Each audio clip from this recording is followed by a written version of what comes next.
சிறுவாணி ஆற்றின் குறுக்கே அணை கட்ட கேரள அரசின் சுற்றுச்சூழல் அனுமதிக்கான விண்ணப்பம் நிராகரிப்பு. விண்ணப்பத்தை பரிசீலிக்க தமிழ்நாடு அரசின் ஒப்புதல் அவசியம் என மத்திய அரசு கருத்து.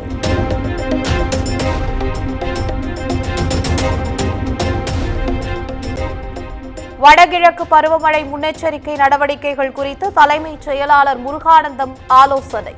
காணொலி காட்சி மூலம் நடைபெறும் ஆலோசனையில் அனைத்து மாவட்ட ஆட்சியர்கள் பங்கேற்பு.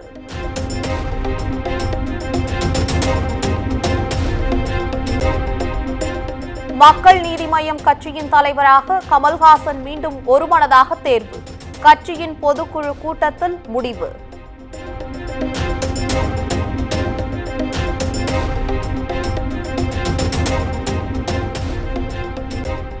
பழனி கோயில் பஞ்சாமிர்தத்திற்கு ஆவின் நிறுவனத்தில் இருந்தே நெய் கொள்முதல். திண்டுக்கல் நிறுவனத்திலிருந்து கொள்முதல் செய்யப்பட்டதாக வெளியான தகவலை அடுத்து அமைச்சர் சேகர் பாபு விளக்கம்.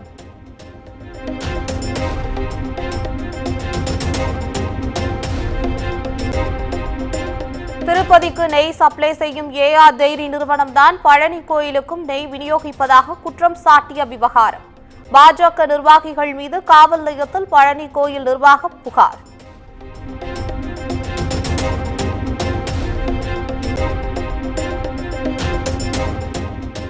திண்டுக்கல்லில் உள்ள ஏஆர் டெய்ரி ஃபுட் நிறுவனத்தில் மத்திய உணவு பாதுகாப்புத்துறை அதிகாரிகள் சோதனை. திருப்பதி லட்டு சர்ச்சையை அடுத்து ஏஆர் டெய்ரி ஃபுட் நிறுவனத்தில் பால், நெய் உள்ளிட்ட பொருட்களின் மாதிரிகள் சேகரிப்பு.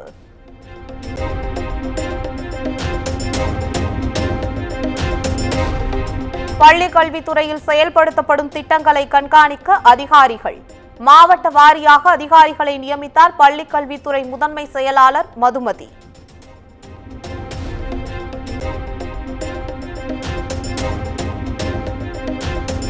$30,400 கோடி மதிப்பிலான மதுபாட்டில்களுக்கு இன்சூரன்ஸ் செய்யும் டாஸ்மாக் நிறுவனம்.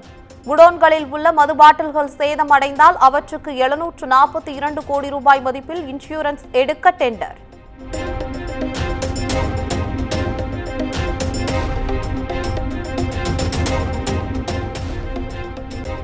தலைநகர் சென்னையில் 5 இடங்களில் லஞ்ச ஒழிப்புத்துறையினர் சோதனை.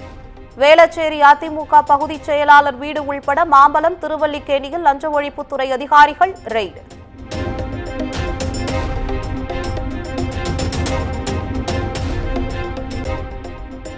உலக அளவில் தடை செய்யப்பட்ட ஹிஸ்புத் தஹ்ரீர் அமைப்புடன் தொடர்பில் இருந்த விவகாரம். ஏற்கனவே கைது செய்யப்பட்ட 3 பேரை காவலில் எடுத்து என்ஐஏ போலீசார் விசாரணை.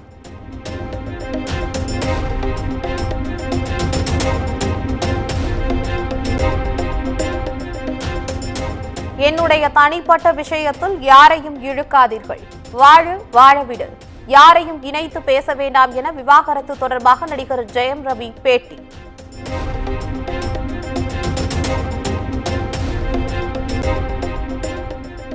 திருவள்ளூர் மாவட்டம் பொன்னேரியில் தண்டவாளத்தில் உள்ள ரயில்வே சிக்னல் பெட்டியின் போல்டுகள் கலற்றப்பட்டதால் பதற்றம். ரயிலை கவிழ்க்க சதியா என்ற கோணத்தில் கொருக்குப்பேட்டை ரயில்வே போலீசார் வழக்கு பதிவு செய்து விசாரணை.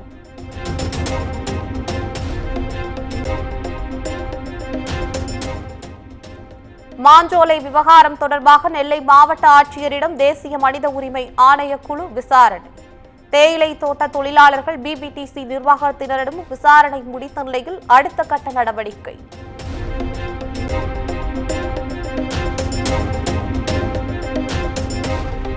கோவை கொடிஷியா மைதானம் அருகே பிரபல ரவுடி ஆல்வன் மீது போலீசார் துப்பாக்கிச் சூடு.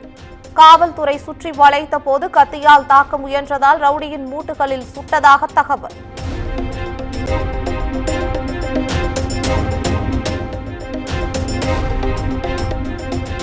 அதிமுக ஆட்சியில் பெருங்களத்தூரில் அடுக்குமாடி குடியிருப்பு கட்ட திட்ட அனுமதி வழங்க 27 கோடி லஞ்சம் வாங்கியதாக புகார். முன்னாள் அமைச்சர் வைத்திலிங்கம் உள்பட 11 பேர் மீது லஞ்ச ஒழிப்புத்துறை வழக்கு.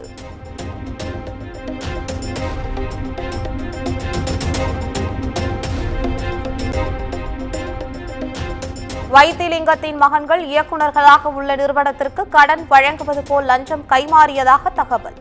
கடன் பெற்ற முத்தம்மாள் எஸ்டேட் நிறுவனம் ₹1 கூட வணிகம் செய்யாதது வருமான வரி அறிக்கையில் அம்பலம்.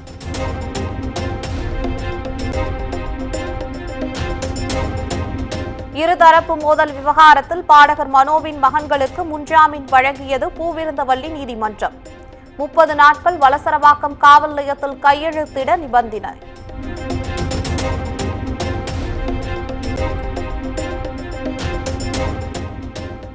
சென்னை விருகம்பாக்கத்தில் உள்ள மறைந்த தேமுதிக தலைவர் விஜயகாந்த் வீட்டிற்கு பாதுகாப்பு கேட்டு மனு. தலைவர்கள் வீடுகளுக்கு அளிக்கப்பட்ட பாதுகாப்பு விலக்கப்பட்ட நிலையில் காவல் நிலையத்தில் மனு அளித்த தேமுதிக நிர்வாகி.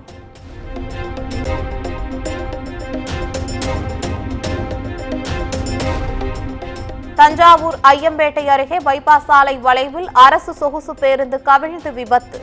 ஒருவர் உயிரிழந்த நிலையில் காயமடைந்த 6 பேர் தஞ்சை அரசு மருத்துவமனையில் அனுமதி.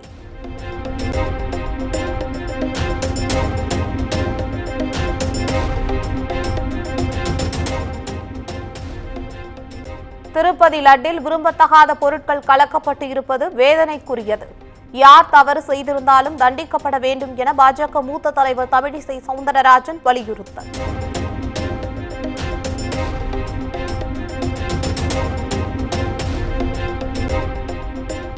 நியூயார்க்கில் பிரதமர் நரேந்திர மோடி உள்ளிட்ட தலைவர்கள் பங்கேற்கும் குவாட் மாநாட்டுக்கான முன்னேற்பாடுகள் தீவிரம்.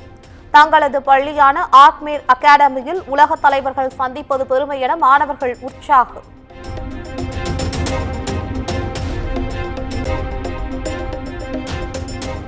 டெல்லி முதலமைச்சராக இன்று பதவியேற்கிறார் ஆம் ஆத்மி கட்சியின் மூத்த தலைவர் அதிஷி. தலைநகரின் முதல் இளம் முதலமைச்சராக இன்று மாலை பதவியேற்பு.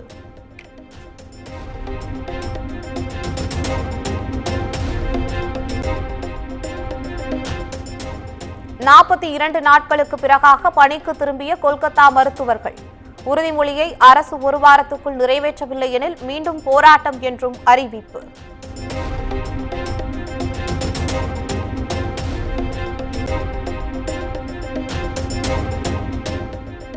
அசாம் மாநிலம் திப்ருகரில் உள்ள அனைத்து அரசு மற்றும் தனியார் பள்ளிகளில் பள்ளி நேரம் இன்று முதல் மாற்றம். கொளுத்தும் வெயிலை கருத்தில் கொண்டு காலை 8 மணிக்கே வகுப்புகள் தொடக்கம்.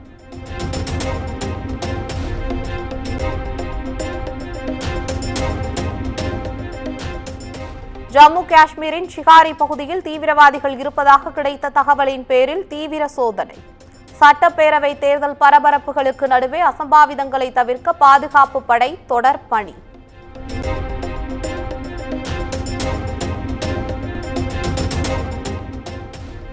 இலங்கையில் அதிபர் தேர்தலில் காலை 11 மணி நிலவரப்படி 22% வாக்குகள் பதிவு.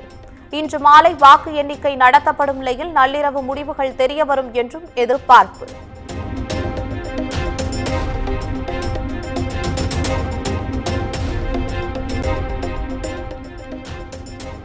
வங்கதேசத்திற்கு எதிரான டெஸ்ட் போட்டியில் வலுவான நிலையில் இந்திய அணி. 2வது இன்னிங்ஸில் சுப்மன் கில் மற்றும் ரிஷப் பண்டின் சதங்களுடன் இந்திய அணி சிறப்பான ஆட்டம்.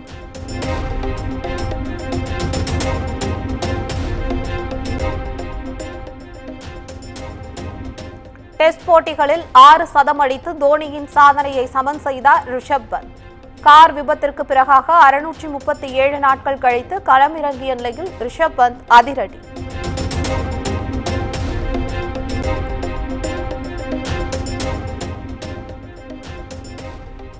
சர்வதேச அளவிலான 45வது செஸ் ஒலிம்பியாட் தொடர். 9வது சுற்று முடிவில் இந்திய ஆடவர் அணி முதல் இடத்தையும் மகளிர் அணி 2வது இடத்தையும் பெற்று அசத்தல்.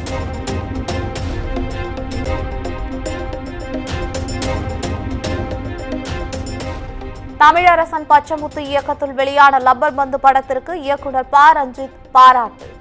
இயல்பான திரைமொழியில் சமூக நோக்கோடு அசலானோரின் உணர்வுகள் கொண்டாடப்பட்டதாக வாழ்த்து.